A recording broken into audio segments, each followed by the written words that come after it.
નમસ્કાર, કેમ છો? હું છું આપનો મનુ મહારાજ. આપણે અત્યારે આપણું જે પાંજરાપોળ અને ગૌશાળા છે ત્યાં આગળ અત્યારે આપણે અહીંયા આવ્યા છીએ. તમે જોઈ શકો છો કે આમાં ઘણી બધી ગાયો, આ બધા વાછરડા તમને જે દેખાય છે આ બધા જ વાછરડા છે. આ કોઈ ગાય નથી થવાની, દરેક આંઢિયા જ થવાના છે આ બધા જ. અને આ બધા જે આંઢિયા તમને જે દેખાઈ રહ્યા છે નાના નાના છે અત્યારે તો, આ દરેક આંઢિયા એક કતલખાને જતા હતા. તમે આ બધાને જોઈ શકો છો, આ બધા જ આંઢિયાઓ કતલખાને જતા હતા. અને એક આખી ગાડી જે અહીંયા ઉતારવામાં આવી હતી એ પોલીસના મારફતથી, કે આ બધા આંઢિયાઓને કતલખાને જતા બચાવવામાં આવેલા છે.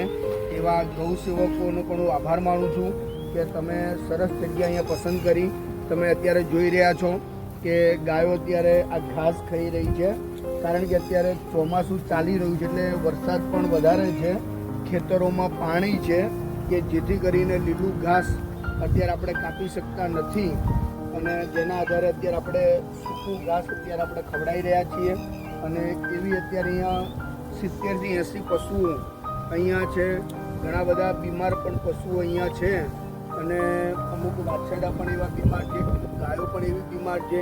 અને એક પાડો કે જે કતલખાને જતો હતો એને પણ બચાવીને અહીંયા લાવવામાં આવેલો છે. એવા ઘણા બધા પશુઓ છે. આમાંથી 99% પશુઓ કતલખાને જતાં બચાવીને અહીંયા રાખવામાં આવેલા છે.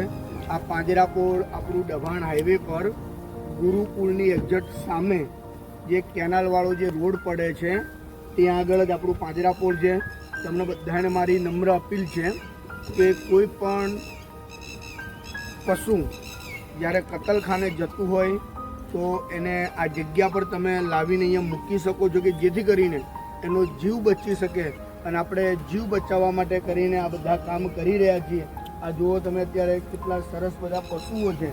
અહીંયા ઘણા બધા પશુઓ એક્સિડન્ટમાં ઘાયલ પણ હતા, કે જેને અમે ઊભા પણ કરેલા છે. એવા પણ પશુઓ છે. અને આપ સૌને વિનંતી છે કે કતલખાને જતા જેટલા પણ પશુઓ હોય તો દરેકને જય માનવ સેવા પરિવાર ટ્રસ્ટ નડિયાદ સંચાલિત જે અમારું જે પાંજરાપોળ છે, જે ડભાણ ગુરુકુળની એક્ઝેક્ટ સામેની સાઈડ જે કેનાલવાળો જે રોડ પડે છે, હાઈવે પરથી એક્ઝેક્ટ 200 મીટરે આપણું આ પાંજરાપોળ છે. તો અહીંયા તમે દરેક પશુઓને અહીંયા લાવી શકો છો. આપને ખૂબ ખૂબ આભાર કે બને એટલો આ વિડીયોને લોકો સુધી પહોંચાડજો અને શેર પણ કરજો, કે જેથી કરીને કતલખાને જતા પશુઓનું એક આપણે જીવ બચાવી શકીએ. અને આપણે તો સૌ હિન્દુઓ જ છીએ, અને આપણે જાણીએ પણ છીએ કે ઘણા બધા પશુઓ અત્યારે કતલખાને જતા હોય છે. તો આપણે કતલખાને નથી મોકલવા, આવી કોઈ સારી જગ્યા પર આપણે અહીંયા લઈ આવીશું. અને જ્યાં સુધી બનશે, જીવશે ત્યાં સુધી આપણે એની સેવા કરીશું. આ વિડીયો બને એટલા લોકો સુધી શેર કરજો. આભાર.